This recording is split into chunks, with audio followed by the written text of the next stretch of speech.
Do you know where the very first Porsche was born? Not a fancy factory, but a repurposed Austrian sawmill in Gmünd, 1948.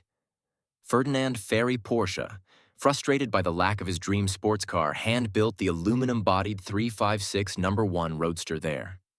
Fun fact, its flat-4 engine was borrowed from the humble VW Beetle, designed by Ferry's father. Only one exists today, valued over $20 million. But here's the kicker. That sawmill creation sparked a revolution. Every roaring 911, every sleek Taycan, traces its DNA back to that handcrafted prototype made amidst wood shavings. Talk about turning timber into timeless performance.